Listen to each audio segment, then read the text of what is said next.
start. We can't officially come to order. We don't have a quorum, but I'll get started, and perhaps Representative Downey, when we do get a quorum, I'll officially call it to order and approve the minutes, that type of thing, if that's okay. Where do you need to move your bill? State Gov? Madam Chair, this would move to State Government Finance. Okay, I will move that House file. Can I move it? I guess I have to wait till I move it officially. So why don't you just start talking about House File 560, and then we'll break in a minute. Yeah, thank you, Madam Chair, and members of the committee.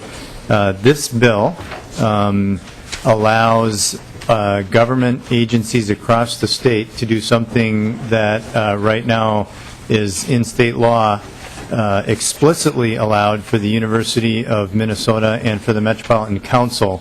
It is not explicitly excluded from other state agencies, but the fact that it is explicitly allowed for the University of Minnesota and the Metropolitan Council has other state agencies and local units of government questioning whether or not they have the authority to do this on their own. And so this bill attempts to clear that up. And what it allows those entities to do is something called energy forward pricing. And I'll get into a brief introduction of that, and then I have somebody from the University of Minnesota who can explain exactly what they're doing and the benefits of it. But so the bill itself, you'll notice there's a repealer in the bill, and then there's an additional repealer in the amendment. Right now in state law, there's an explicit allowance in state law for the University of Minnesota in statute. There's a specific allowance in state law for the Metropolitan Council, and then there's a generalized statement in state law. And so all we're doing is we're removing the two explicit allowances for those two entities, and we're putting it all into one section of state law that would allow other units of government and state agencies to do what the University of Minnesota and Met Council are doing right now. And so if you want, I can continue, or if you want to move the bill. Thank you, Representative Downey. We do have a quorum, so the committee will come to order. And see, Representative Nelson, you've been here since the beginning. Have you had a chance to look at the minutes? Madam Chair, yes, I have, and I moved the minutes from the previous meeting. Okay, Representative Nelson moves the minutes of January 26th. Do we have any discussion? Seeing none, all those in favor, please signify by saying aye. Aye. Opposed, nay. Minutes are approved. Representative Downey, I will move House File 560, be recommended to pass, and be re-referred to State Government Finance. And then you can continue with your bill. Would you like to adopt your amendment to put it in your shape first, the shape you'd like first, or would you like to discuss it more? Madam Chair, that'd be great if you wouldn't mind moving the amendment as well. Okay, I will move the A2 amendment. Does anyone want to discuss it before we move it? It looks like there's some changes, but I think Representative Downey can talk about those in a minute. Any discussion? Okay, all those in favor of the A2 amendment, please signify by saying aye. Aye. Opposed, nay. Amendment does prevail. To your House file as amended. Yeah, thank you, Madam Chair. So with the brief background that I gave on the general concept of the bill, I will tell folks that we heard it in higher education last year and had a good discussion, and a number of amendments came out of that I think improve it. Representative Atkins had a suggestion or two, and actually Representative Quam, in discussing the bill before coming to committee here, had a suggestion that all of which are now embraced in the bill as amended. So the real meat of the bill, and then I'll explain the amendment briefly, is found on line 1.13. Right now, governmental entities can participate in kind of upfront purchasing of energy of its various types, and the value of that is that you get budgetary certainty. You know exactly what your energy or fuel costs are going to be over a certain period of time. The challenge with that is you win some and you lose some.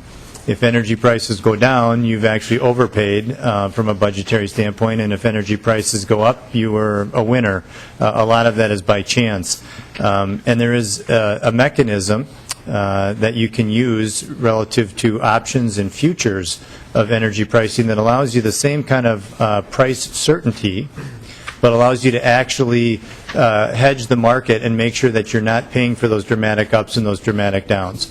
And so the intent here is to just allow energy and fuel purchasers in the public sector the ability to use those kinds of techniques. And again, the Met Council and the University of Minnesota have been doing that very successfully. The amendment that you have before you includes electricity, so that you can also do this with electricity and not just the other fuels. It also, to address a concern that Representative Quam had, strikes a provision that says that every governmental entity has to have their own set of accounts, so that if you wanted to enter into some kind of a shared services agreement as a group of local governments, or if as a local government you want to leverage the county who has the expertise and the tools to do all of this, we're not going to prescribe that every unit of government has to do this on their own and account for it all on their own. They actually could have some kind of a shared service arrangement. I thought that was a good suggestion from Representative Quam. So we struck the language that says that every unit of government has to have their own accounting mechanism. And then importantly, the language that Representative Atkins was getting at, just making sure that we had appropriate controls and that we weren't inducing local, very small buyers of fuel and electricity, or people maybe without the sophistication to do this well. There's a set of controls and an oversight process that's prescribed in Subdivision 5 on page 2. So that, I hope, is a reasonably coherent description of the bill. Again, the purpose here is just to allow other units of government to do what the University of Minnesota and Met Council are doing very effectively. And I thought it would be helpful. We have somebody from the University of Minnesota here who can describe how they're doing it and what they're doing and the results before we open it up for questions. Thank you, Representative Downey. Welcome to the committee. If you could just please state your name for the record before you begin. Thank you, Madam Chair. My name is Chris Sudbeck. I work in the Office of Investments and Banking at the University of Minnesota, and I work alongside our facilities management folks in undertaking the hedging program we're currently doing at the university. You have in front of you a small number of slides that I'll quickly go through and turn it over to questions that any of the committee members may have. This packet was actually presented earlier, as Representative Downey has indicated, in the Higher Ed Committee. If you look at page 2, you can see that the university facilities, we manage roughly 28 million in gross square footage. That's a combination of athletic facilities, historical buildings, technical buildings, and all the facilities that the university encompasses for classroom and all the activities. On page 3, this is just for the Twin Cities campus. Our fuel breakout for heating for the university is largely natural gas, 70%, with a number of other components. Oat hulls, we have a bioreactor, a biofuel capable burner that we have been doing oat hulls, and then oil as well as coal. The oat hull, coal, and oil components have been shrinking over the years simply because of the lower price in natural gas. But natural gas is our primary fuel component. On page 4, you can see where natural gas prices have gone through over the last 13 years. They've peaked out at $14 and also at a low of $2. The main focus of this program is to take out those peaks and valleys and basically ascertain budget certainty and along with a reduction in the volatility of our overall costs when looking at natural gas. On page 5, the purchasing strategy is made up of a number of components. The goal is to manage, as I said, the risk and price volatility that we experience from both a budgetary perspective and an actual cash flow perspective. The university protocol and purchasing plan is very important. Both those documents govern how we establish guidelines around our purchasing and how we move forward with the plan, and it provides enough structure that it prevents us from getting overly excited about low-cost fuel or high-cost fuel. So I think it provides a really good structure for the plan. The cross-functional team with the university brings in many different aspects.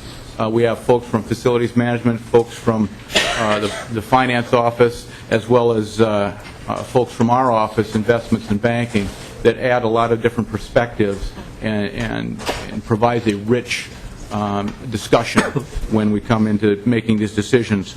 The market expertise and transaction execution is provided by an outside third-party vendor, a fuel services company, and they also bring in additional market perspective and overall market expertise in executing the program. The results of the program are on page 6. You can see that over the last 8 years, we have experienced savings in the program of $27.6 million. That's an average annual savings of a little bit more than $2.9 million. So the program has been working as we have expected and has provided us with a good amount of return. Now I'd like to throw the discussion open for any questions that the committee members may have.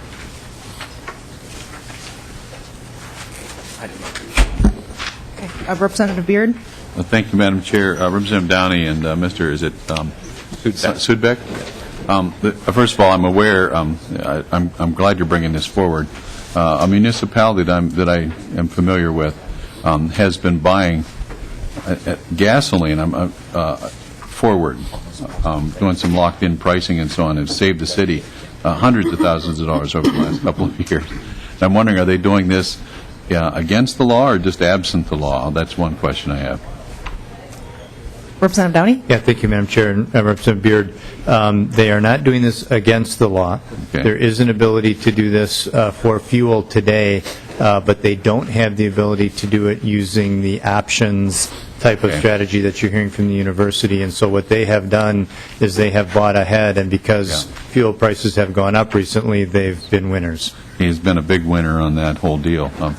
Second question, Madam Chair. Representative Beard. On the amendment line 1.2, except electricity, I'm curious either to the Representative Downey or Mr. Sudbeck how you're going to price electricity forward. I'm not that I'm against it. I'm not familiar with the concept. Can you give us a brief description? Mr. Sudbeck? Madam Chair, members of the committee, there is a pricing market, an options market that we could hedge, or whoever, the university currently does not hedge electrical, but there is that ability. I will say that market is not as deep or as liquid as the natural gas and the oil and other types of markets, but that is available to people who want to do it. But I'm intrigued. I hope you do well with it. Thank you, Madam Chair. Representative Hornstein?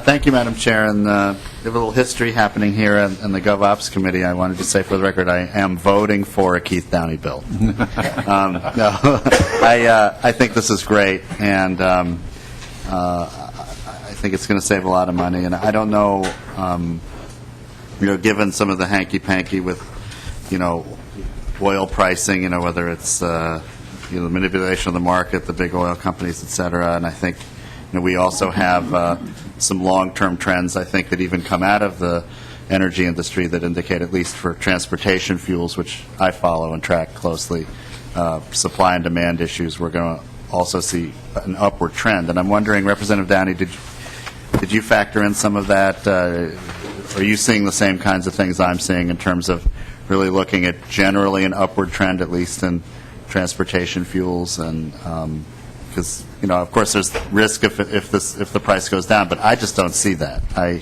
think long term we're looking at an upward projection. Or is that kind of consistent with what you've been seeing? Representative Downey? Yeah, thank you, Madam Chair. Well, Representative Hornstein, I probably don't follow this as closely as you do. I'm a little more like most consumers. I just see it at the pump and in my bills when I get them every month. But I have done some reading since agreeing to carry this bill. And what's interesting to me is the extent to which energy prices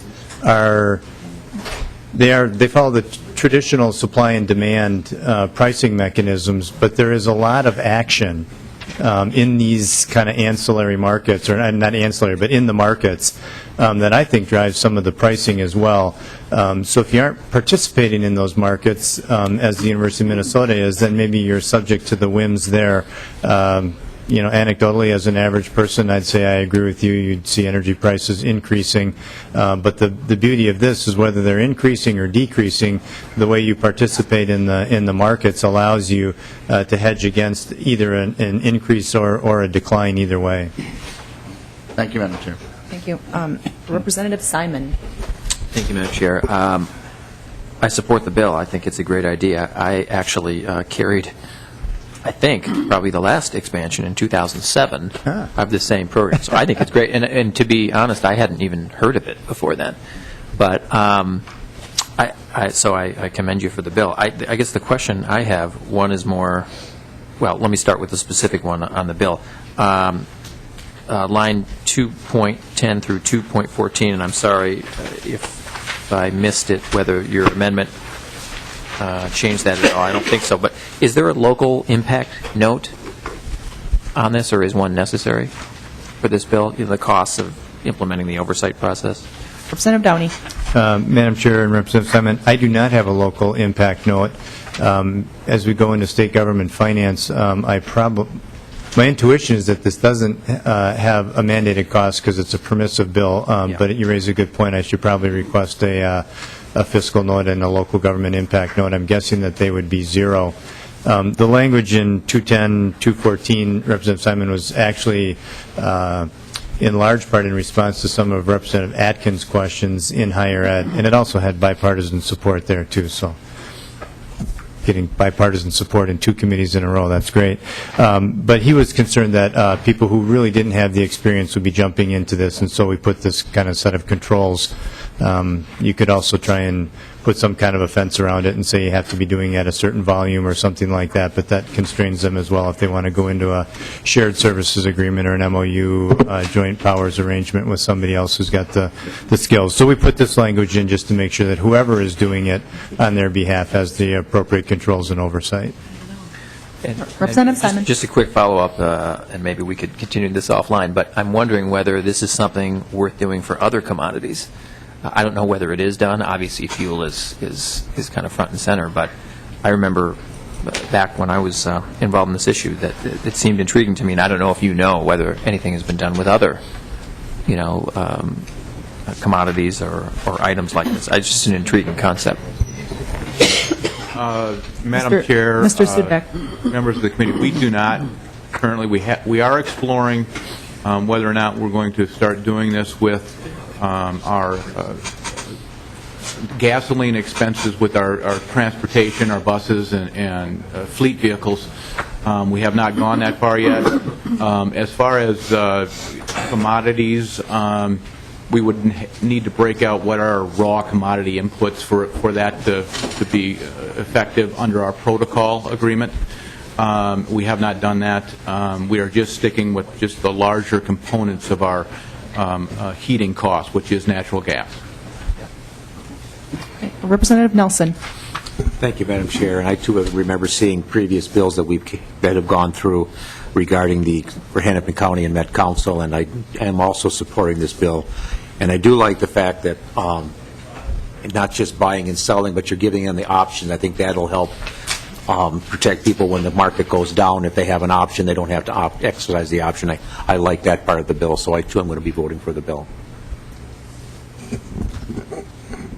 Any other questions or discussion?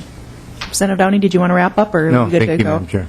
Okay, seeing no other discussion, I'll renew my motion that House File 560 be recommended to pass as amended and be re-referred to State Government Finance. All those in favor, please signify by saying aye. Aye. Opposed, nay. Motion does prevail. Good job, Yeah, Representative thank Downey. you, Madam Chair and members.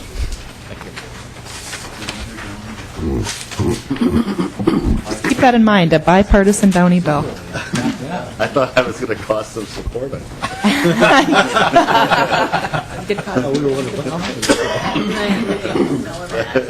Okay, next on the agenda, we have House File 1831, Representative Wardlow.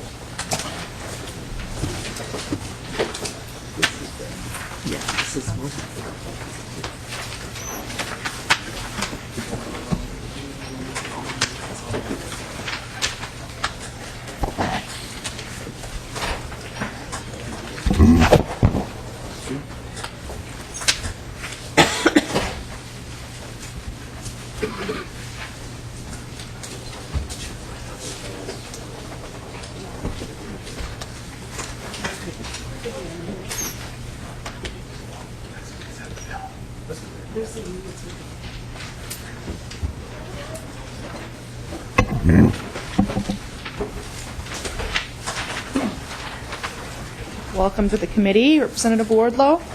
Thank you, Madam Chair. Would you like me to move your bill?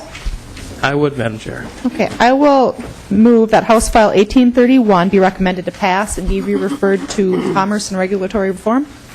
Correct? That's correct. Okay. To your bill. Very good. First, I think there's an amendment. If there would be a motion for this amendment, Do we have the amendment here? A1 amendment. Hold on just a second. Go ahead.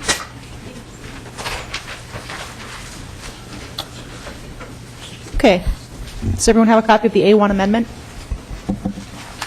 Okay, I will move the A1 amendment. Did you want to speak to the amendment before we voted on it, or is it just technical? It's not quite technical. It doesn't concern the subject matter jurisdiction, I don't think, of this committee. But Why don't you just describe it quickly, and then I'll we'll take describe a it quick vote on quickly. it. It alters the manner in which judicial review is performed under the bill. Certain determinations under the bill in the original draft go straight to the Court of Appeals. This amendment makes it so that the Office of Administrative Hearings performs those initial appeals of certain determinations or classifications of agency rules. Okay. Does anybody want to discuss the A1 amendment before we come to a vote on the amendment? Representative Scelzi. Well, I'm just wondering what happened, what transpired, and why you're doing the A1 amendment. Representative Wardlow. Thank you, Representative Scelzi. Madam Chair, this amendment, very simply, I think that the Office of Administrative Hearings, which handles agency matters and rulemaking disputes and things of that nature, is best suited to do a first-level review of classifications of rules by agencies under the bill, and to expand the administrative record if necessary. And then the Court of Appeals, according to the procedures in the current Administrative Procedures Act, appeal could be taken to the Court of Appeals of the administrative law judge's final determination, which would be considered a final determination in a contested case under the amendment. Okay, we're still on the A1 amendment. I don't know, Representative Simon, if you had a chance to look at it, but we are going to take a vote, I believe, on the A1 amendment unless you see additional questions. Okay. Then we go ahead and take a vote. All in favor of the A1 amendment, please signify by saying aye. Aye. Opposed, nay. The motion is adopted. To your bill as amended. Thank you, Madam Chair. And members, this bill, House File 1831, is an attempt to address a major problem at the core of growth of the state spending, and what I think of as growing soft tyranny of unelected technocrats, well-meaning technocrats, well-meaning bureaucrats, but nonetheless unelected. We have a problem where we have moved, there's a multiplication of both statutes and rules in the state, and there has been over the course of the last 3 decades. We've moved from just, I think, 70 chapters of rules in 1982 to, I couldn't exactly count, but somewhere around 700 or 800 chapters of rules presently. So what happens when you have this multiplication of rules and delegation of legislative authority to unelected civil servants? Well, it undermines the rule of law. It undermines representative democracy. Quick quote from James Madison, Federalist 62. It will be of little avail to the people that the laws are made by men of their own choice if the laws be so voluminous that they can't be read, or so incoherent they can't be understood. And that's the problem that this bill attempts to address. Trying to dial back a little bit rulemaking authority, keep it closer to statutory intent, and make sure that the legislature is accountable for the laws and the rules that are imposed on the people of Minnesota. So the bill does that in a number of ways. First of all, it requires a vote in the legislature, up or down vote, of any rule. This is prospective, and it's also retrospective. I'll get to that in a second. Any rule that meets a certain threshold. And you need to pick a threshold of some sort to determine, what kind of rule should go to the legislature for review. And we all are very much aware of the crisis in our economy, the jobs crisis, and this addresses that as well. So any rule that would impact the economy of the state of Minnesota by $2 million or more, cost $2 million or more for businesses to comply with, or any rule that significantly increases costs or prices for consumers or individual private sector industries or state agencies, local governments, individuals, or private sector industries or enterprises within certain geographic areas of the state, or any rule that would have a significant adverse impact on the competitiveness of private sector Minnesota-based enterprises, or on employment, or on investment, those rules would be deemed what the bill calls major rules, and would need to go, before they take effect, to the legislature for an up or down vote. And the bill specifies the form and the procedure for that as well. It's simply a joint resolution in the form specified, which is basically, be it resolved that the legislature, the House and the Senate, approves such and such rule according to this resolution, and that's it. And that resolution would need to be adopted within 20 legislative days of a report from the agency classifying its rule as a major rule or a non-major rule. And no rule may go into effect under this bill until, if it is a major rule, until, first of all, if it's a non-major rule. If an agency says, this rule doesn't meet the threshold for a major rule, then they report that to the legislature, and the rule goes into effect as per normal procedures under current law. If an agency says this rule does meet the threshold for a major rule, it would have a negative economic impact of the level specified in the bill, then it goes to the legislature for approval and doesn't take effect until a joint resolution of approval is passed by both houses, and of course, because we have the presentment requirement of the Constitution, signed by the governor as well. So it just pulls back a little bit of agency rulemaking authority and makes sure that the legislature has a chance to take a second look at the more significant rulemaking that's being done in terms of affecting jobs in the economy and people trying to pursue their dreams. This has a lot to do with the concept that we are a country and a state that believes in self-government. I think we've moved too far towards vesting and trusting the expertise of unelected persons to do a lot of things that individuals used to do themselves. We should trust the expertise of individuals in their own endeavors. And to the extent we don't do that, government should be limited. And in its limited roles, the government should have, and they certainly are very important roles for government, the legislature needs to be accountable to the people. And we cannot have increasing multiplication of rules. Now, the NFIB, I talked to the NFIB about this bill, and they haven't had time to fully review the bill, but they're very encouraged by the bill, although they can't take an official position yet. But they relayed an anecdote that I thought was very apt. Some time ago, they were talking to their members about rules and that were particularly burdensome. And they found that NFIB members found it difficult to distinguish between rules and laws. Because if you think about it, the impact on businesses is the same for a rule or for a law. You have to follow a rule, you have to follow a law. There are implications for breaking either.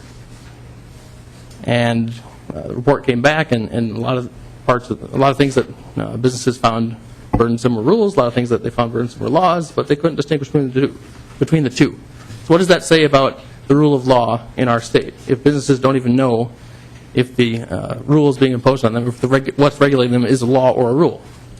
The lines of accountability are blurred. Who do they go to resolve the problem? Do they go to an agency? Do they go to the legislature?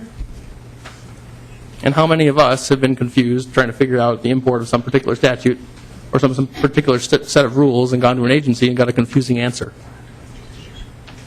So, back to the Madison quote.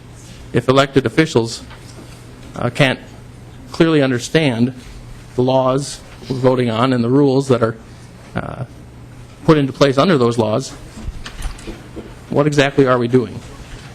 So this is a big problem, a significant bill, but it goes in the right direction towards limiting the size and scope of government, reducing government spending, returning power and trust to the citizens of the state of Minnesota, and making sure that we, as legislators, are accountable for the laws that we impose and the rules that are imposed on the citizens of the state. And I think it will have a positive economic impact. And I'll leave it there, and happy to take questions. Representative Nelson, you're first on the list. Thank you, Madam Chair. And I had a letter passed around in 2000. I've got my data. In 2003, I was right. I just confused here. Governor Plenty vetoed a bill similar to this, maybe not quite as far-reaching as this one, and also Governor Dayton on April 14th of last year also vetoed a rule and cited Governor Plenty's objection to this. And just so everybody knows, I passed the letter around. So I think this is an overreaching, I think, of the legislative process. I mean, I'm reading the bill and looking at no judicial review. Are we saying the courts, are we changing our Constitution so we don't have that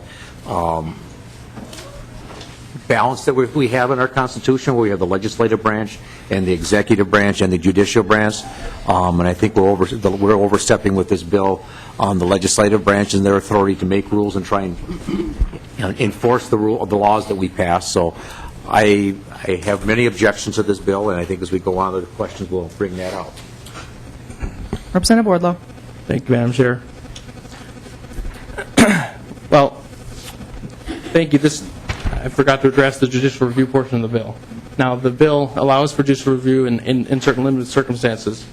First of all, the bill, and most importantly, the bill allows for judicial review of an agency determination to classify a rule as a non-major rule. That is, to say, when an agency says, this rule does not have a significant adverse economic impact, that can be reviewed upon a petition by any person that would be aggrieved by such rule to the Office of Administrative Hearings. So there's a process to review that. Now, the intent there is to make sure that agencies are careful and pay attention when they're doing this, going through the rulemaking process, and they don't classify things that actually do have significant adverse economic impacts as non-major rules, so they don't have to go through the legislative approval process. I think what this will do ultimately, so that will make sure that either rules are non-major and narrowly tailored and carefully drafted so that they don't impact the economy, or they will be very significant rules that have important policy purposes, and the legislature, if they have economic impacts, will have a chance to take a look at them.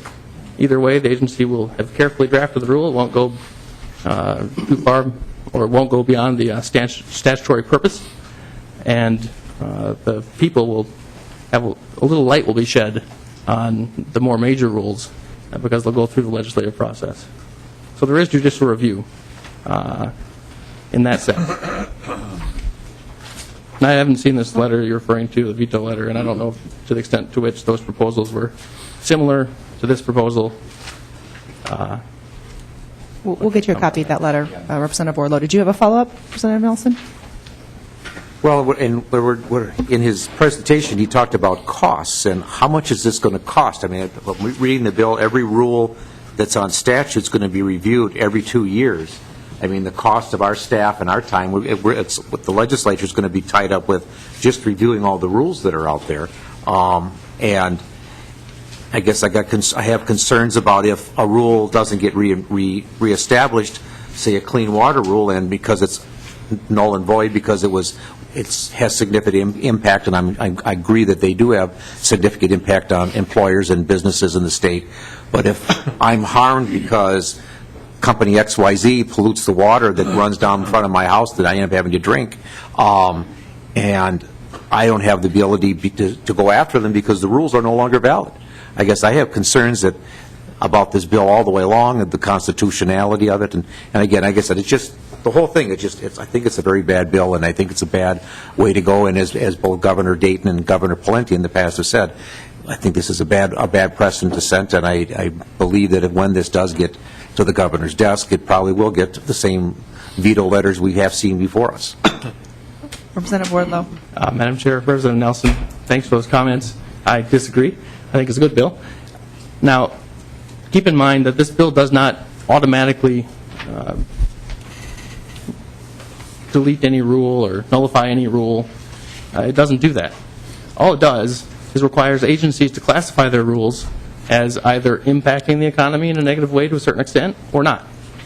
And rules that do have prospective or have, in a 2-year period, negatively impacted the economy, those rules go to the legislature for the legislature to take a look. And just those rules.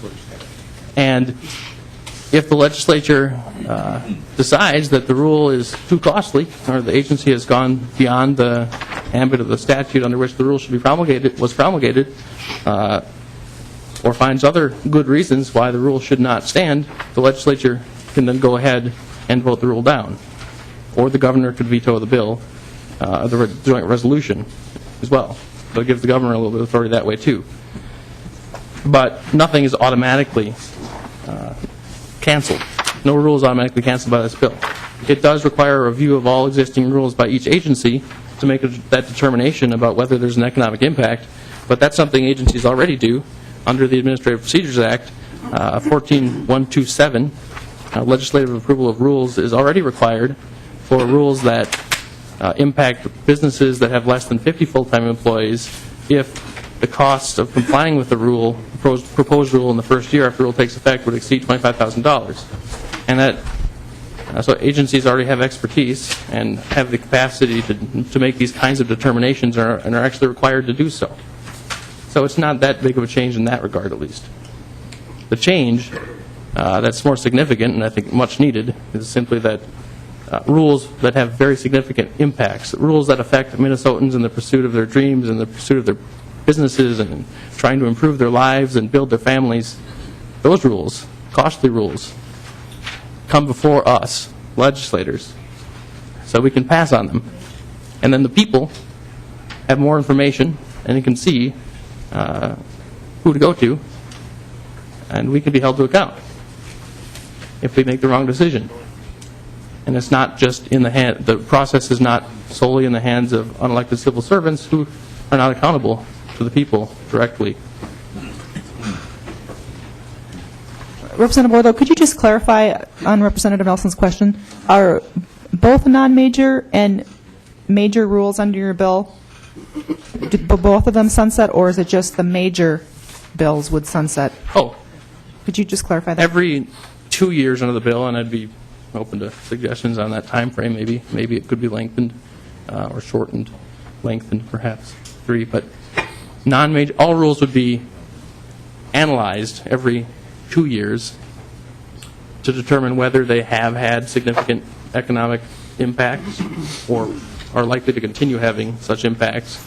So they're reclassified every 2 years. And only rules that are major rules go through the legislative review process. So it's a sunset of all major rules every 2 years, but the classification is reviewed.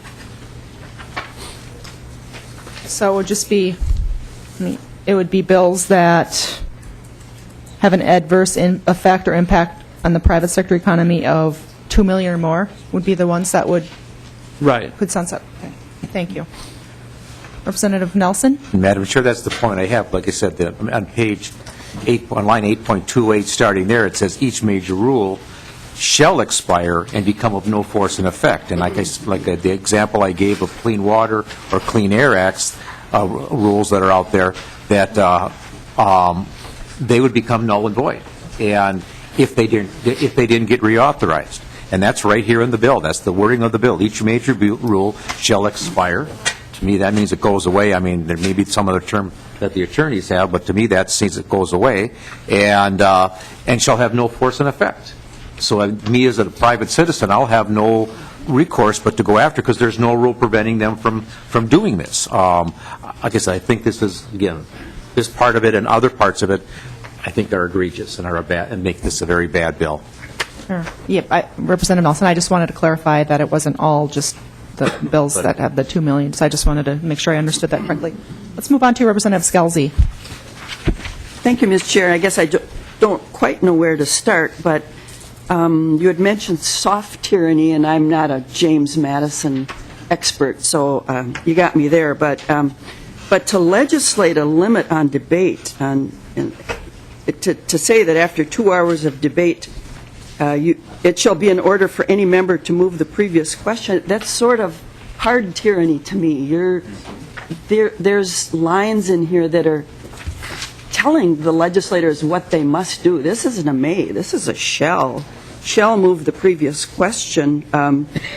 That's pretty scary, but when you look at the purpose, usually the purpose of a bill is for some way to make lives for Minnesotans a little bit better. And I look at the purpose of the bill and it says, very few aspects of an individual's life are not now touched in one way or another by the long arm of the state. And I think, whoa, this sounds like a debate on the national scale. And maybe this came from a national organization. It sounds like that to me. And also like clearing away unduly burdensome regulatory requirements. In my business, I've got a little business, and granted I fall under the numbers, and I really respect my colleague, Representative Hornstein, but I'd hate to have him deciding how we're going to dispose of asbestos or R22 or any of those issues. I just don't think the legislature has the knowledge. Speaking as a legislator, we just don't have the knowledge. We have to rely upon people to protect us, and that's what some would call the long arm of the state. I would say that's a good thing for me because I'm being protected. My customers are being protected. This would not make me hire anybody. This would make me just be a little bit afraid of the legislature. To me, it's very scary. It's a scary bill, but that's my comment. I don't have a question for you. It's very scary. Representative Wardlow. If I may, thank you, Representative Scalzi, for your comments. I think you're getting right to the heart of the matter. Even though I disagree with your comments, they're right on point. The question really is, to what extent is government overreaching? And who does create prosperity in our country? Is it individuals, or does government do it? To what extent should government be involved in protecting people, in various policy areas? Have we gone too far? To what extent should we trust organic institutions and natural associations to protect people and help each other out for certain things? These are all very significant questions, and I think we're kind of coming to a point in our history where we need to really talk about these things. So I really appreciate you raising those points. And I would simply say that, well, first of all, the bill is partly based on a federal act that passed the Federal House of Representatives, the REINS Act, I believe it's called. Now, just in part, and adapted to Minnesota with many changes made, and it doesn't come from any national organization. It doesn't come from any model bill, other than the fact that it's in part based on that act, which I think has good policy reasons for it at the federal level. And I adjusted it to fit Minnesota and some of the differences in Minnesota and the state level. I think that oftentimes it is overlooked. The fact that state regulation is overlooked. And as people look to the federal scene, national level, they look at what's going on there. They forget about how much goes on at the state level and how much regulation there is and how many state statutes impact businesses and the impacts of what the legislature does and state agencies, what they have on people's ability to pursue their dreams and build businesses and on job creators. So the first sentence there about the long arm of the state, that's my writing, and I really think that we need to reassess the extent to which the state should be involved in people's lives and go very carefully through each and every way in which the state is involved in people's lives. But we need to draw a line somewhere because, as you noted, we can't review everything, and certainly some things are best left to agencies, and certainly certain things we don't have the expertise to handle. So for those things that we don't have the expertise to handle, it's either going to be handled in the private sector, or if it's sufficiently significant and there's some reason that the private sector can't handle it or won't do it, then the government needs to do it, and that's where agencies come into play. But if agencies are doing it in a way that they're going beyond the ambit of statutes passed by the people's elected representatives, and it's negatively impacting the economy, then I think that we should have a look at those regulations in particular, and those rules in particular, so there's some accountability. Representative Scelzi. And I just have to add that, I don't know if you own a small business or have ever operated a small business or own a business property or hire people and pay a payroll and provide health insurance. I do all of those things. The state does not impact my business because I can follow the rules that the state has set. The people who impact my business are the people who drive around with tools in the back of their truck that are unlicensed, uninsured, unbonded. The state protects me as a business person.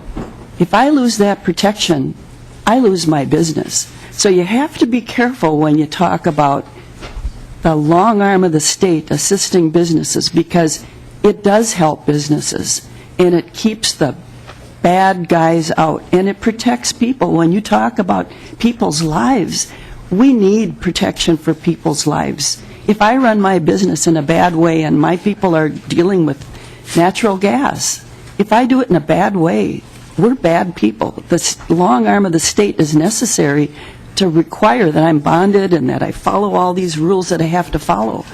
It's a good thing, and it's a good thing for my business. Representative Wardlow, and that confused me a little bit. I'm guessing that the intent isn't to harm businesses. Wouldn't the legislature also look after your business? I mean, I kind of get the impression that it's the agencies that are going to look after your business, but I would hope that the legislature would also look out for business owners. And before you answer that, I just want to comment that I too have heard some of these concerns and share some of these concerns about agencies and the limits to which they do or do not have. And I personally don't think it's unreasonable to have the legislature look when it's a certain dollar amount. When there's small rules, I can see that, but when it's big, major rules that are being passed without the legislature, who are elected officials, having some ability to look over those rules, that kind of gives me unease. And frankly, I have gotten feedback from many citizens that they feel as though sometimes different agencies have gone above and beyond their power. So I do feel like whether or not this is the exact right language, I'm not sure, but I do feel like there is a place for the legislature to kind of look at that. And I had to, Representative Nelson, you brought the letter from Governor Dayton, and I guess I'm not surprised that both Governor Dayton and Governor Pawlenty didn't want any infringements on their power. And I would guess that if I were governor, I would be tempted to write the same type of letter because, I guess that's human nature. But I'll stop for now, Representative Wardlow, if you wanted to get back to Representative Scelzi's question. Thank you, Madam Chair. Representative Scelzi. I would simply say that the bill is encouraging to the National Federation of Independent Businesses, although they haven't taken a position yet, and it is designed to improve the business climate by improving certainty. Now, because the bill does not automatically cancel any rules, it just adds a little bit of oversight and a little bit of accountability for rules that will have a negative adverse impact on the economy, and encourage agencies to draft their rules in a narrow fashion to make sure that they adhere to the statutory purposes of the statutes they're meant to implement. And that's all. And by creating certainty and having some accountability, it improves the business climate, and we certainly need to improve the business climate in this state. Representative Hornstein, you're next on the list. Thank you, Madam Chair. Well, it's an interesting day. First, I vote for Keith Downey bill, and now I agree with Governor Pawlenty. But I just had a couple of questions, Representative Wardlow. So you, in subdivision 4 in section 1, you define a major rule, and I'm wondering if you could quantify, maybe over the last couple of years, how many major rules have been propagated by, various executive branch agencies, and maybe even just share with the committee an example of one of those rules. Representative Wardlow. So examples of rules that would... Yeah, that would fit under your title of a major rule in subdivision 4. How many are we talking about? I'm thinking, is it we're going to have a lot more legislative business, or is it just a couple of them we would want to look at under your bill? Well, the problem is, really, that we don't know. We don't know, according to the business folks I've spoken with, what rules impact the economy to what extent. But we do know, and there have been many studies, that excessive rulemaking is linked to a poorer business climate. Because if you have, the more rules you have, the more agencies you have, the more duplicative rules you have, the broader the rules, the easier it is for there to be selective enforcement of rules. And if you don't know what rules are governing you, and you don't even know if what's governing you is a law or a rule, how can you plan for the expansion of your business? How can you plan your life? How can you say there's a rule of law when you have so many rules that can't be really understood? And that goes back to Madison's quote. So that's really the heart of the problem. Now, there are generally, I can give examples of areas of rulemaking where there are concerns up north with regard to mining. There are certain water quality standards and related rulemaking that may impact new mining businesses. And I know this has been an issue that other representatives have attempted to address in the not-too-distant past. But those are the kinds of things that we're concerned about. And this would be one way to get a little bit of legislative light shined on those areas, a little bit of recourse for the citizens who would be subjected to rulemaking and perhaps weren't involved in the somewhat cumbersome and Byzantine rulemaking process. Madam Chair? Representative Hornstein. Another comment then. So it concerns me we have a 10-page bill before us about major rules, but I don't. It's hard to know what you're getting at if we can't have an example. If you can't cite an example of a rule that you're concerned about, but you did cite mining as a general idea, and it would seem to me that perhaps it's rules related to public health or occupational safety and labor or the environment, for example, that might be the kinds of rules you may be concerned about. And, my concern on that, Madam Chair, is that, we have very vested economic interests that don't like those rules. And so it would be those very interests then that would be lobbying us to address those issues. So, let's cut to the chase here. We're talking about very large corporate interests with armies of lobbyists and associated PACs, and how that is somehow making government more accountable. I think you used that term when you were introducing the bill. I think we have a constitutional system that has separation of powers with an executive branch, a legislature, and a judicial branch. We don't have the corporate branch of government or the lobbying branch of government. And so I think this just goes in the wrong direction in terms of, the principles that you're talking about, which are basic democracy and accountability. And then one last comment, too. My friend, Representative Beard, has often said, we don't like findings in bills. And I don't know if this, you've taught me, Representative Beard, you've taught me well. I had some findings in the bill, and he, I think, now in retrospect, correctly. So I don't know if Section 7 fits under that. Seems like it's somewhat related, and I would share Representative Scalzi's concerns about Section 7. But I think this, cutting to the chase, I think this is about some very vested, powerful, economic interests eroding, I think, representative government and accountability as we have under the separation of powers in our Constitution. And I'm strongly opposed to this bill.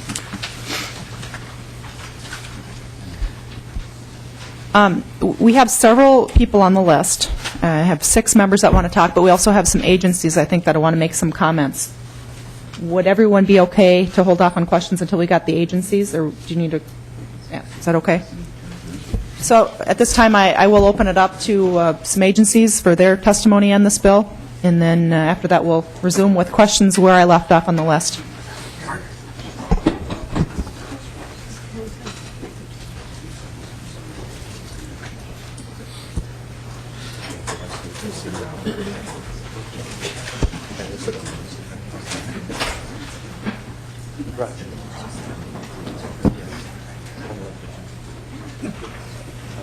Welcome to the committee, Mr. Madam Rakowski. Chair, members of the committee, my name is John Rakowski with the Department of Labor and Industry, and I just asked to go first because I brought a prop for the committee since we're talking about rules.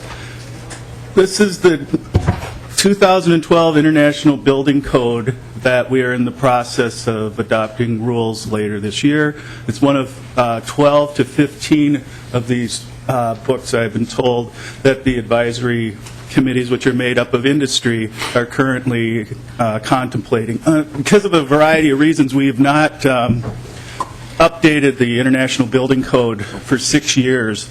If this bill were to pass, then you'd all have the wonderful chance to go through about 12 of these. And we're a small agency. You're going to hear from bigger agencies in a few minutes. I talked to Representative Wardlow yesterday about the bill a little bit. The mechanics of it are a little disconcerting because the code is expected to be updated and approved and sent to the governor sometime this summer, but the legislature's not in session.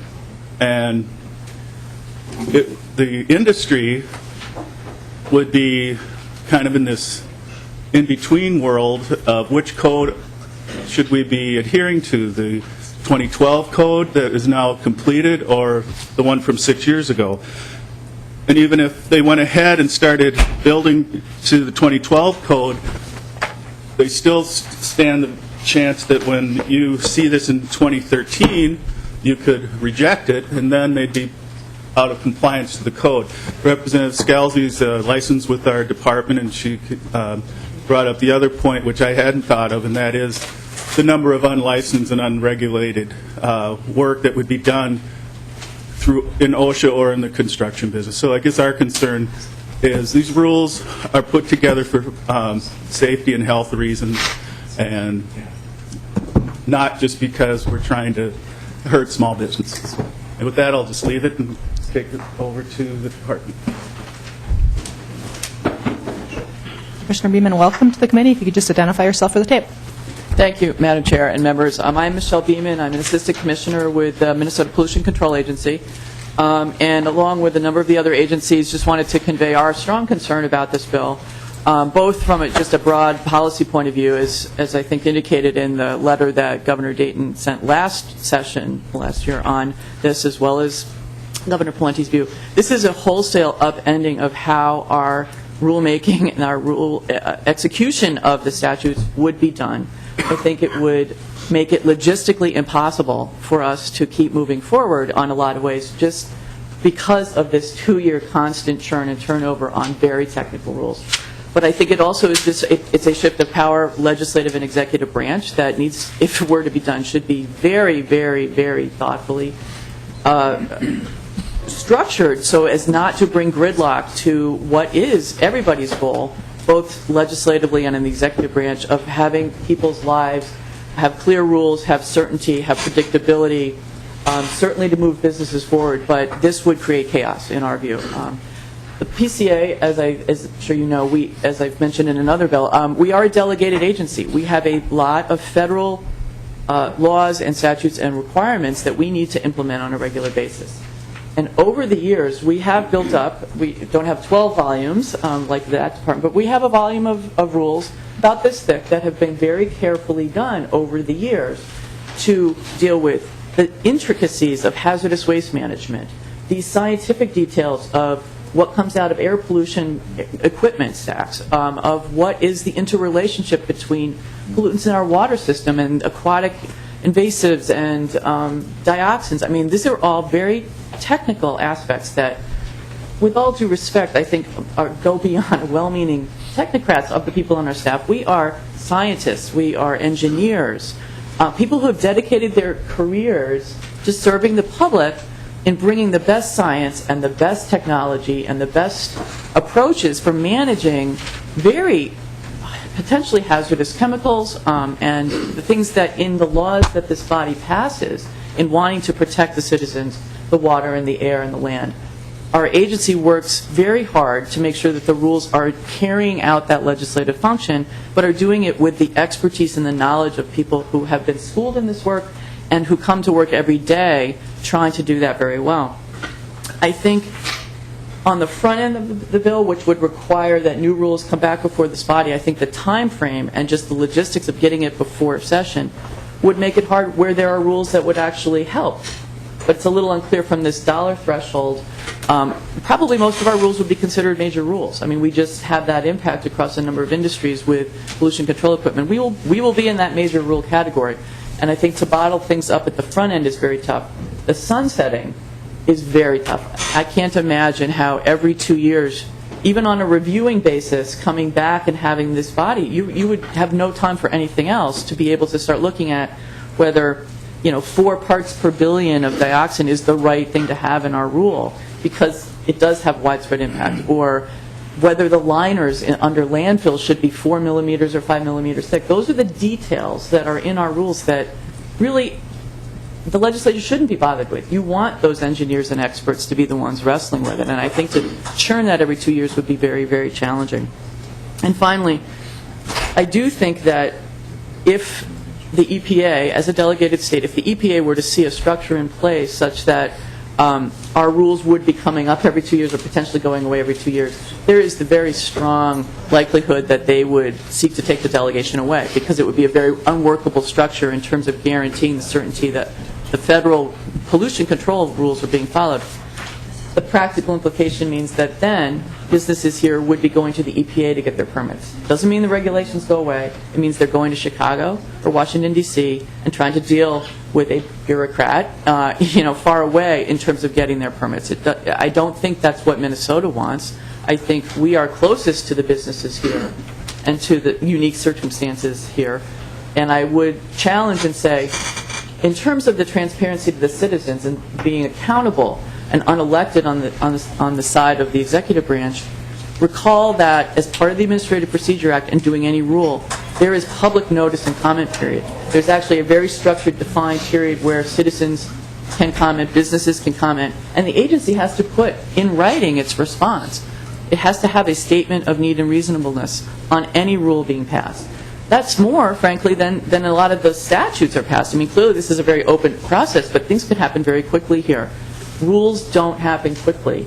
They are open for a lot of transparency and input, and there are also procedures within the APA that allow this body, the legislature, to come in and oversee on particular rule topics if there's an area that you've got a concern of, rather than this sort of sweeping overhaul. If there's an area you've got a concern about the scope that an agency may be taking or the impact on a certain business, you always have the ability under current law to come in, to put the brakes on something, to add extra requirements in there. And so I do think this is one of those, don't throw the baby out with the bathwater if there are particular concerns in a certain area.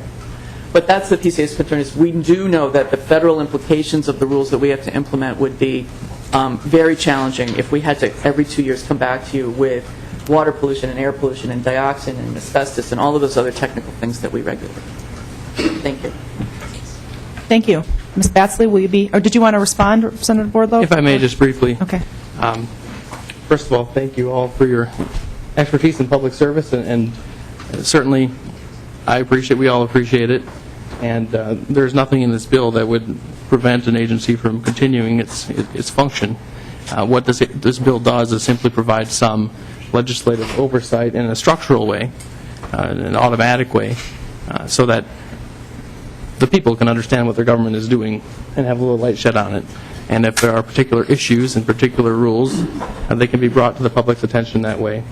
And that's really about it. And we don't need to get into the technicalities of all the different rules, because if it's not necessary, because if a rule is determined to be a major rule, pursuant to procedures that are already, are similar to what agencies already do under the APA, the resolution that would be up before the body on any particular rule would simply be to approve the rule or to disapprove of the rule. And then we could debate whatever aspects of the rule we wish to debate, or whatever concerns that the public brings to our attention. So we wouldn't be micromanaging the rulemaking process. And also on the separation of powers issue, the problem has been that for decades the non-delegation doctrine has been dead. And there has been over-delegation of legislative authority to the executive branch. So we've been ceding legislative authority to the executive, and agencies have been going beyond the bounds of statutes, either literally beyond the bounds of statutes and enacting rules that don't comply with the statutes, or because of sloppy statute writing, we're giving too much authority away that way. But that over-delegation of legislative authority hasn't been pulled back as it has been in times past by the courts. Because that doctrine of non-delegation, it's a separation of power doctrine, separation of powers doctrine is effectively dead in the courts, state and federal. So this is a corrective to that. It restores the separation of powers. We'll move on to Ms. Batsley, if you want to identify yourself for the tape. Thank you. My name is Lynn Batsley, and I'm the legislative liaison at DEED. And I just would like to add a few things. DEED has some concerns on the structure of the bill and DEED's role. And Representative Wardlow called DEED yesterday and talked to our deputy, and they spoke about the concerns that we have. When you look at Section 1, Subdivision 4, those are pretty subjective and burdensome to try and figure out. For example, our department would be challenged to determine the impact on private sector productivity or innovation because of the result of a rule. Impact of prices on customers is also something that we don't have any expertise on. And we don't have something off the shelf that we could take to look at each of these. We would have to look at each rule individually, and so I think that would mean a fiscal note on this bill, and that's what I wanted to share with you today. Thank you. Representative Wardlow, can I just see if there's anybody, instead of responding to each one, if there's any other agencies that need to testify?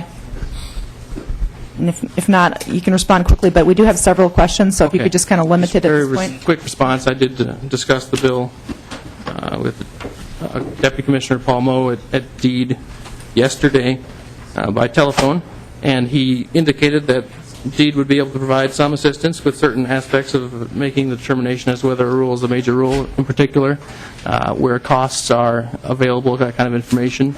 They could do econometric analysis and look at what kind of, for example, employment effects a rule might have. So that's where they would be helpful. The bill does not contemplate that DEED would be making the determinations. The agencies make the determinations. The agencies already make similar determinations under the Administrative Procedures Act, and DEED would just be available to help out as needed and as they are able.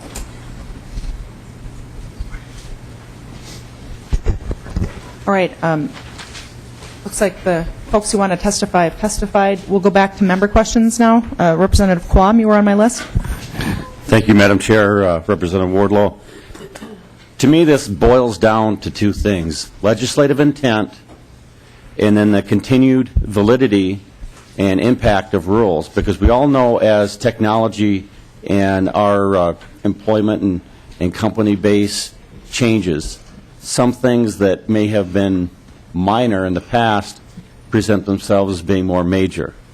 And the legislative intent was underlined for me when last week in this very room, a agency was telling us how they were doing the rules and implementation of some legislation that passed last session. And the chair seemed to pipe up a little bit and ask, well, what's the intent that you're working off of here? And they explained some stuff, and the chair said, you know, I was in the committee. I was in the, talking with the governor and the agencies when we came up with a compromise, and this was implemented, and that's not at all what the intent that I had and was discussing. So part of this is making sure legislative intent maintains through the rule process, because we are delegating the implementation of the laws and statutes that we pass. Next is the, there's a debate here about, we're going to have laws and statutes expire with some of the verbiage I heard. The underlying law and statute is not what's coming up to be sunsetted. It is the rules and implementation thereof. Therefore, we're not double-checking our work. We're double-checking the delegated agency activity implementing our work. And I think that oversight, as stated, is appropriate. The interpretation of, that we have this huge code book, and I don't think that we're going through and reviewing international codes, but the interpretation and rulemaking from them, because I have several constituents who have come forward, and that was a great example. Building code, there is nothing in there requiring to have footings underneath non-load-bearing columns. However, a civil engineer, not a structural or mechanical engineer, did some interpretation as implemented rules which have cost farmers many thousands or tens of thousands of dollars when they're constructing. Now, I am actually, an engineer and a scientist, and I've studied, some of these principles, and you've got to have some review of this rulemaking that impacts our economy. To me, I see we're building up, and if we don't have that review, we've got like Jenga, of where you're building a tower and you pull out a piece and you put up here and that. And if we don't go back and verify the validity of these rules, then that tower is going to continue to grow taller, as alluded to the, how many pages and chapters of rules, and it's going to be unstable. We owe it to our constituents to do due diligence to make sure that the debated and passed legislation is implemented as intended, and that it's kept up to date in that implementation. And that is my input on why we need this.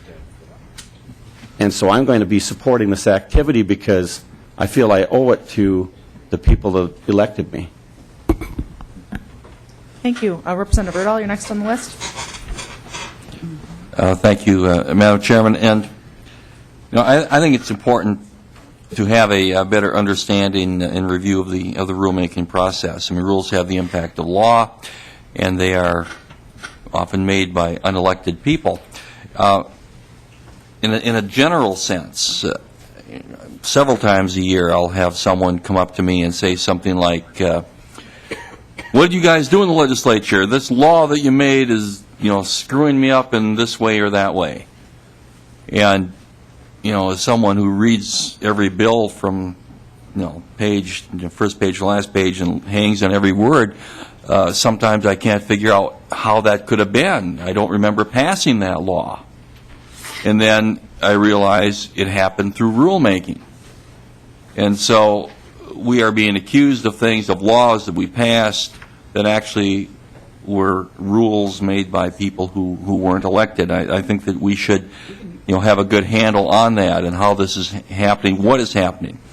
And we need to know what rules are being brought forth. And I guess one of my, just a question that I would have for someone from an agency, John, maybe you could answer this. How many rules do you change a year? Mr. Rukuski? Madam Chair, Representative Erdahl, we have, for those who aren't familiar with our statutory obligations, we have OSHA, workers' compensation, wage and hour apprenticeship programs, and finally the construction code and licensing. And I think, and we license about 130,000 businesses and individuals in the state.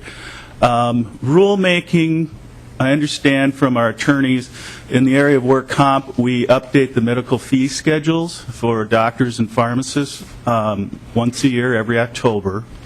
So that's essentially ongoing every year.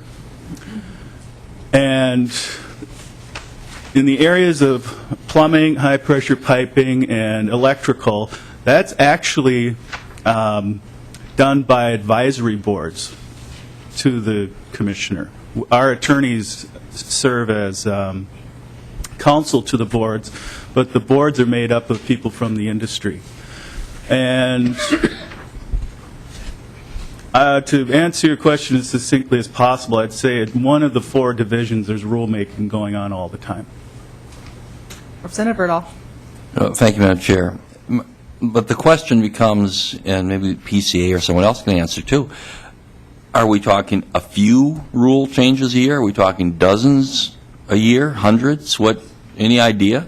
Madam Chair, Representative Berdahl, I would say fewer than 2 or 3 a year from our department. But they're major in scope, and they take the building code process, as I said, is started last year, and so it's about a 2-year process for those who have been following that, and that, I said, had been delayed for 6 years. That's probably our biggest one, because it involves so many different advisory committees from industry, literally dozens of people. But I can get you a hard number if you'd like. All right. Thank you, Madam Chair. Representative Berdahl. My point then is, if there are a few or even many, shouldn't it be within the purview of the legislature and legislators to know what they are and be able to have access to that easily?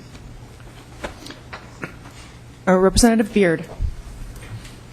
Thank you, Madam Chair. A lot of comments. I listened to this discussion because it really is a very big policy question on the table, and that's the legislative versus executive power, who delegates what to whom, and what's the impact it has on our citizens. And I'm going to, first, I'll get to the findings comment in just a moment. Good catch, Representative Hornstein.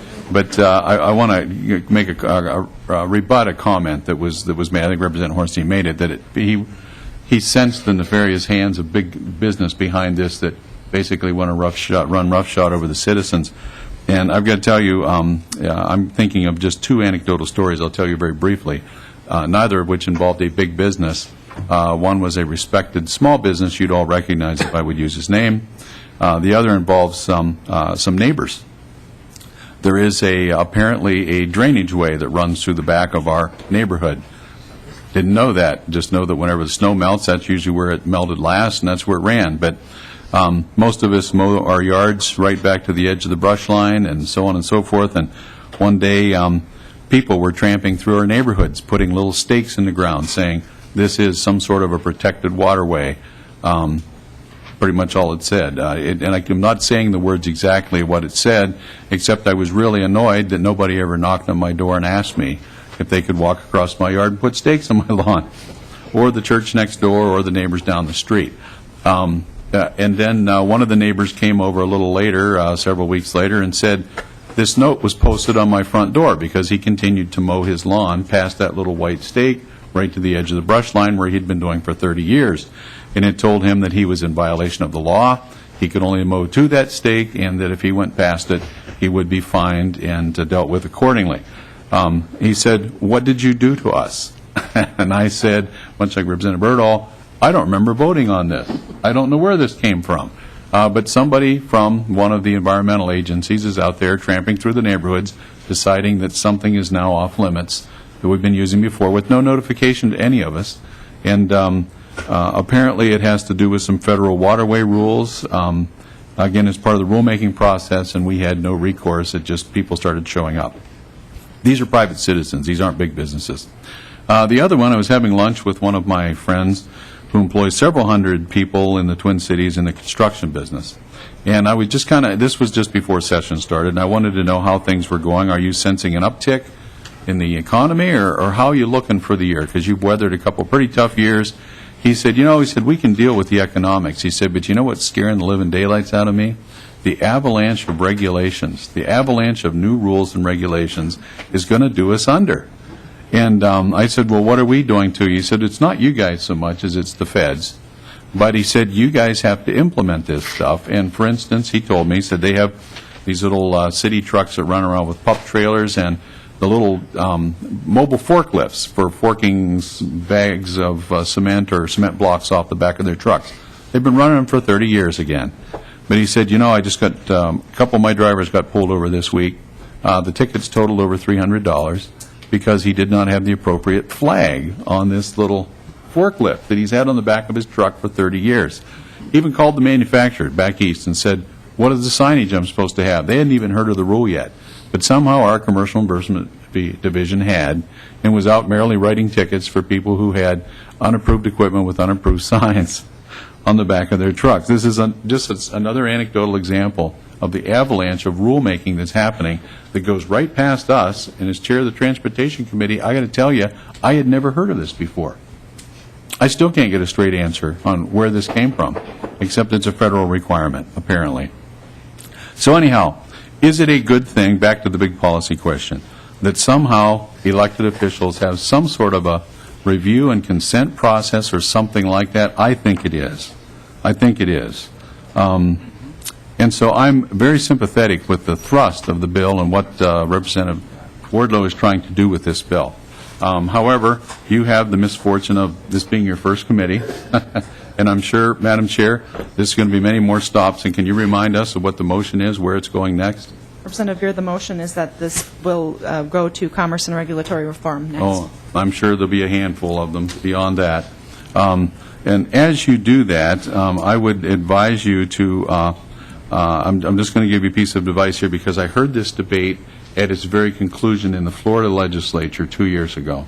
I happened to be in Tallahassee when they called themselves into special session for the purpose of overriding 10 vetoes. This was a Republican House and a Republican Senate, I'll remind you, overriding 10 vetoes by a Republican governor, Charlie Crist.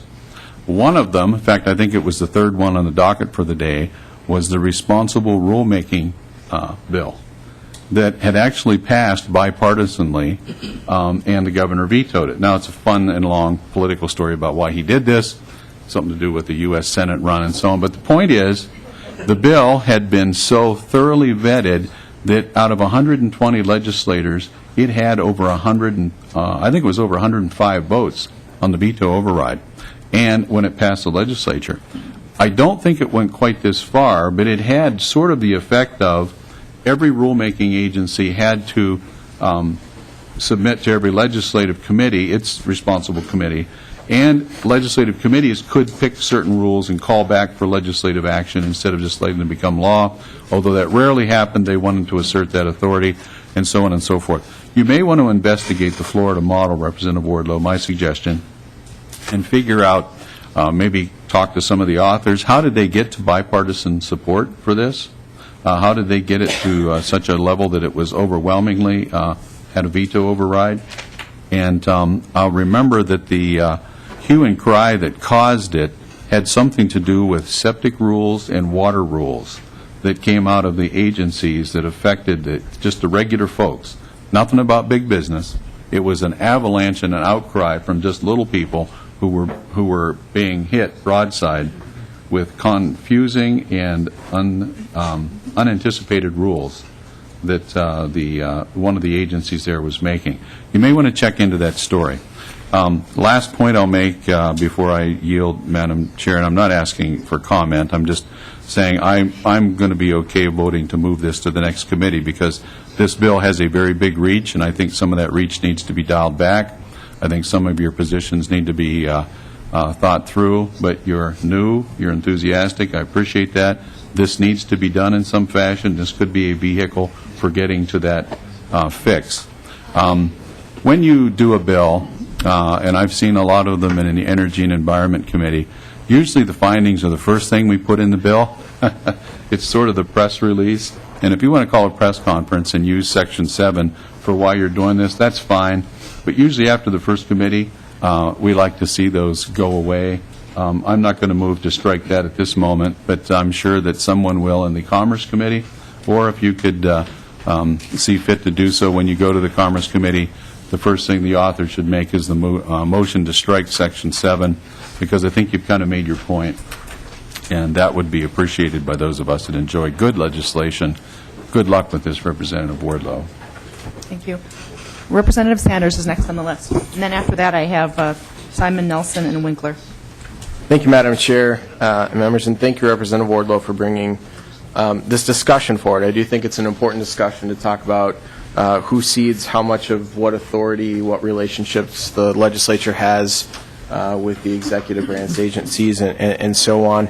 And like Representative Beard said, I think this obviously does have a long road to go. But members, I think one thing that, at least for me, we need to discuss, and I have an oral amendment to the bill, is, and I've talked this over with Mr. Shepard as well to make sure that it's in order. But in page 6, 6.30 through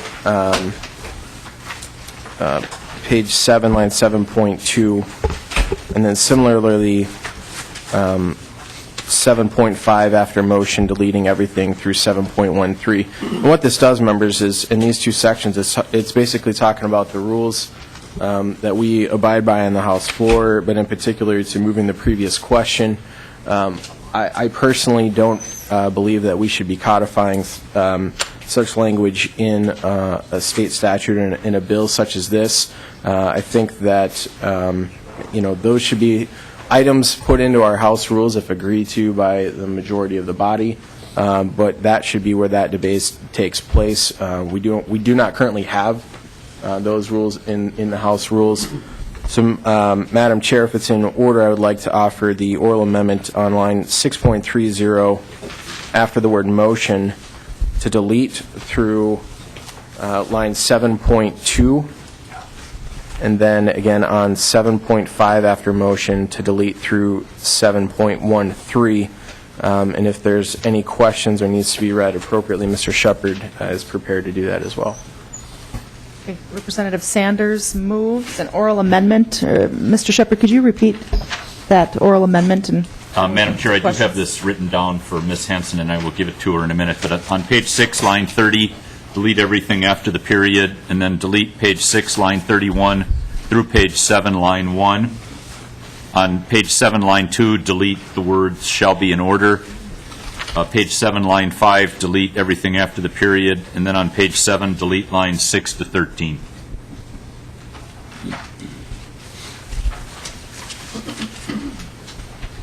Does everyone have an understanding of the amendment? Any questions for Mr. Shepard? Representative Sanders, you've explained it, I think. Representative Wardlow, would you like to respond to his? Very briefly, I take that as a friendly amendment, and it fixes one problem with the bill that needs to be fixed, which is that we shouldn't be putting this into statute. Raises constitutional questions. As you know, the Constitution reserves the right to create rules for each body respectively and its members. So I might accept this amendment as friendly, and I might add some language in a future stop, perhaps suggesting or requesting the houses to implement rules along these lines or something of that nature. But this addresses a significant issue, and I thank Representative Sanders for making the motion to amend. Any other discussion to the Sanders oral amendment? Does everyone fully understand it? Then we'll proceed to a vote. All those in favor of the Sanders oral amendment, please signify by saying aye. Aye. Opposed, nay. Amendment does prevail. Back to the bill, and we are back to Representative Simon. Thank you, Madam Chair. Well, as so often happens when you're down the list, others have ably covered some of the points that I thought I would, but just a couple other notes. I think it's worth remembering that regulations and rules don't just spring up like weeds or flowers, I guess as the case may be, depending on whether you like or don't like the regulation. We tell them to do this. So it comes from us, and I'm not a James Madison scholar, but it seems to me that that would be a faithful and good way to handle this would just be for us to take more responsibility. It seems to me we already have two tools, at least, to deal with regulations we don't like specifically or generally to deal with a climate of the climate of rulemaking. One is just not to delegate that power in the first place. We don't have to delegate power to agencies to do rules. They only do it when they have legislative authority to do it. And so maybe we need to take greater ownership of what we delegate. That seems to me a very simple, very plausible, very easy way to handle it. And then the second thing, if there's a particular rule or regulation that we disapprove of, or if it's the result of agency overreach, we can come back the next session and we can repeal the rule, which we often do. So I worry here that in the presentation somehow a neutral observer watching us might get the impression that there are these rogue agencies creating rules because they feel like it. They don't. They do it because we delegate to them that responsibility and that power. So we just shouldn't do it if we don't want to do it. And if we don't like the result, we should undo it. It seems pretty simple to me. I don't know why do we need this very involved process. You mentioned the words cumbersome, Byzantine, and others. Before, certainly, the Sanders Amendment was a lot more so, but I think I understand where your intentions are, and you have a strong feeling. I'm sure Section 7 was very fun for you to write. You have a very strong, passionate feeling about the long arm of the state, and that's fine. But I'm not so sure that this is the right process to solve it. I have one other question about kind of the threshold determination here, which is on line 1.18. So, as I understand it, under this bill, we wouldn't even get into the discussion of what a major rule is unless the agency that wants to promulgate the rule says it's a major rule under the criteria that you laid out. And I guess what I worry about here, looking forward, not to Governor Dayton, but the governors 20, 40, 60, 100 years from now, don't you think we'll get into some sort of gaming of the system here, much like, to be honest, we find with fiscal notes? If an administration likes a bill, they say there's no cost to it, or very little. If an administration doesn't, they load it up with all sorts of fiscal costs. That happens year in, year out, doesn't matter the party.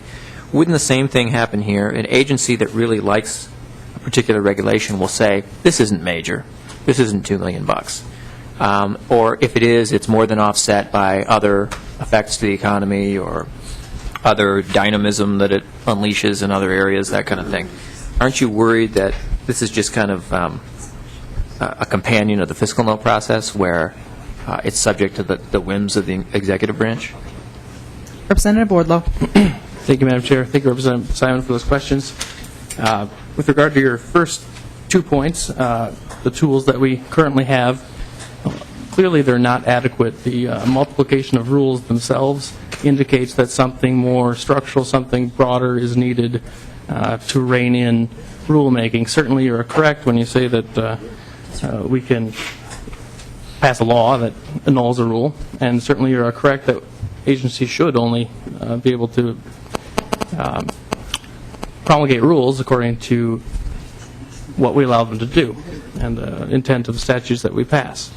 So, in fact, I have another bill that I'm working on that I haven't put in the hopper yet to address your first point, to tighten up some of the language for agency rulemaking and to kind of cut off some of this at the head of the waters, if you will. But with regard to both points, I don't think that that's adequate because there, as we've heard anecdotally from around the table today, and as I've heard from constituents, there's a problem with excessive delegation of legislative authority, and it's not necessarily because we have intentionally delegated it. It may be because agencies have gone a little bit beyond the ambit of the particular delegations, and there's no mechanism right now to draw that back, pull that back in, except by, like you pointed out, passing a law to nullify basically a rule. But that doesn't happen very often around here. So this will just bring some accountability to the system and force us to look at rules that hit a certain threshold that hurt businesses and families and Minnesotans and make sure there's some accountability. Now, with regard to your second question, whether agencies will take the classification of a rule as a major rule or non-major rule seriously, basically, is your question. Your point, your thought is a very legitimate one, and I was also concerned about that very point, that an agency would, and a future governor, this one, future governors, looking down the road 100 years, would simply classify a rule as a non-major rule because it suited them. Well, that's why the judicial review portion of the bill is in the bill, and that's why the Office of Administrative Hearings is given the ability to review upon a petition by any person aggrieved by the rule, whether the classification of a rule as a non-major rule, but not as a major rule, just if an agency classifies a rule as non-major, as not having a major economic impact.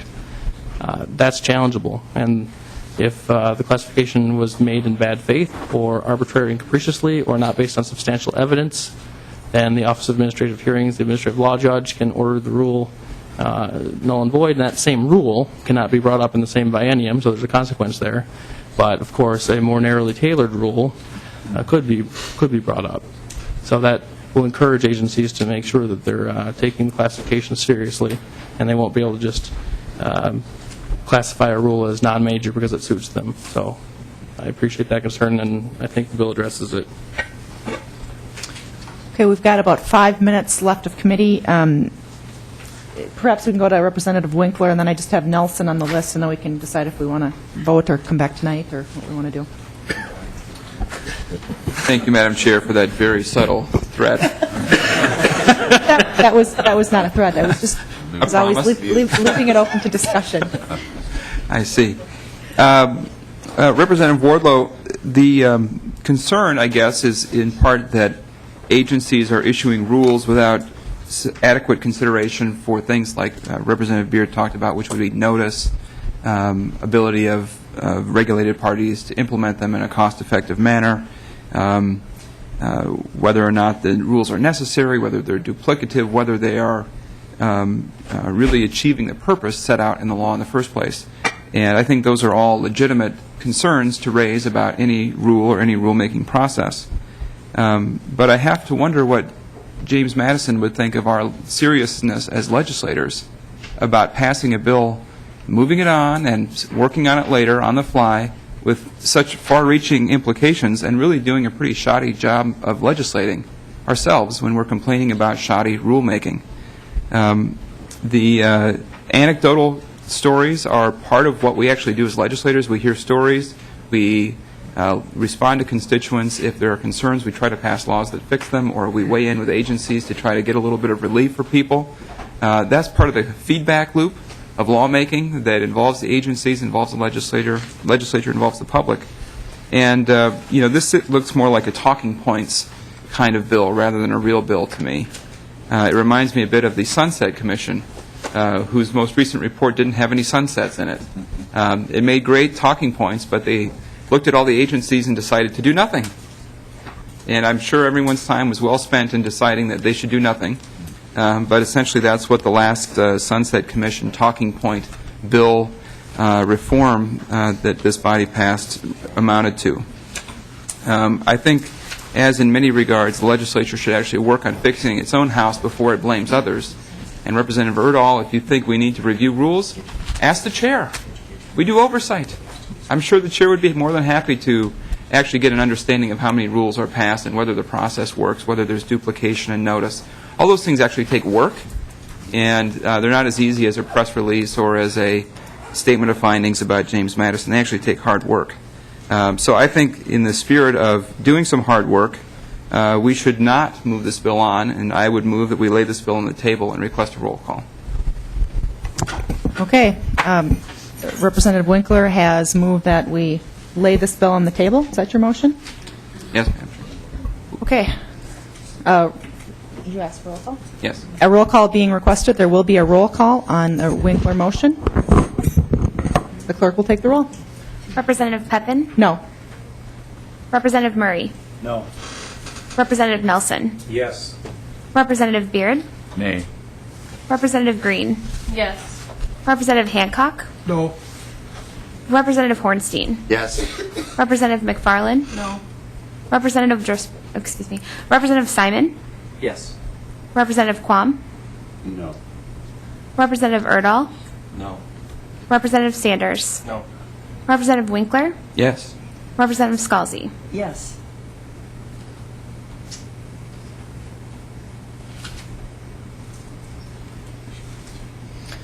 Okay, there being 6 ayes and 8 nays, the motion does not prevail and the motion is not adopted.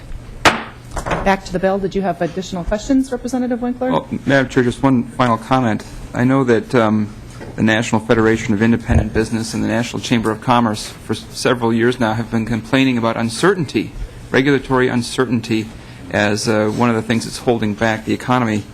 And it's curious that on lines 8.27, 8.28, you are eliminating the rules every 2 years. And I can't think of anything that's going to cause more uncertainty than the possibility that every rule that a business operates by has to change every 2 years. And I guess I would just question the sincerity of the statement that this is a bill to actually help businesses. It's either one or the other. Either regulatory uncertainty is a problem for business, or it's not. But if you're just doing it in order to have less regulation, you should just say that.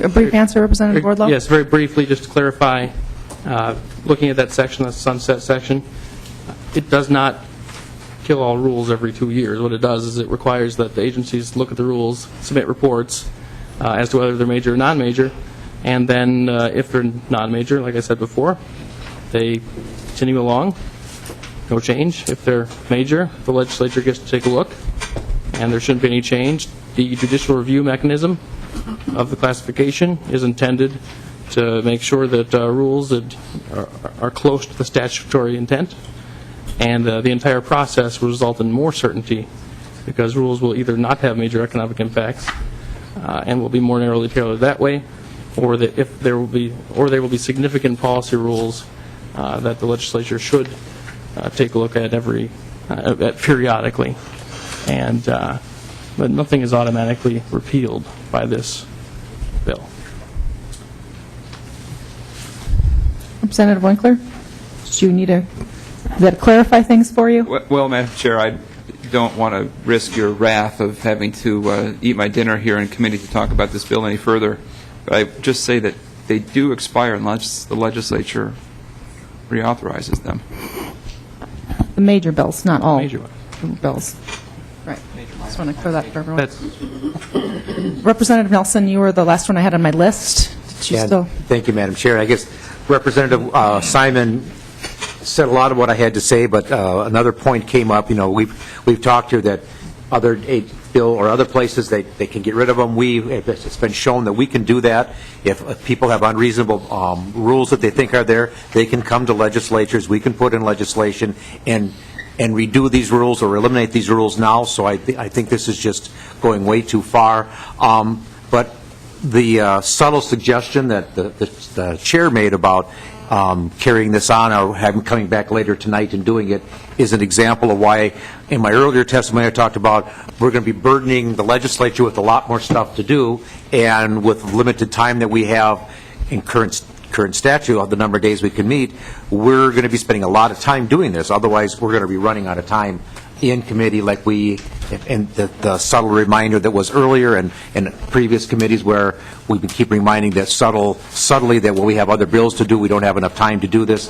The time that we have in the legislature is limited, and this is putting a lot more burden on the legislature to do all the rules, as opposed to right now we can currently go back if rules are bad or rules have causing a problem, we can put a bill through to get rid of those rules. And I think this again is a huge expansion of what we should be doing.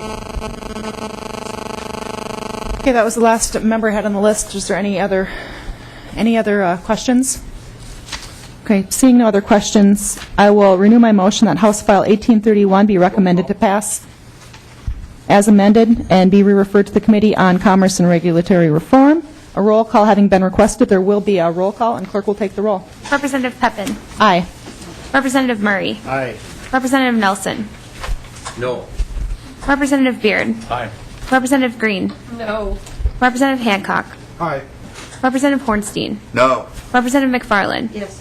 Representative Simon. No. Representative Quam. Aye. Representative Erdahl. Aye. Representative Sanders. Yes. Representative Scalzi. No. Representative Winkler. No. There being 8 ayes and 6 nays, the motion does prevail and the bill is adopted. Good work there.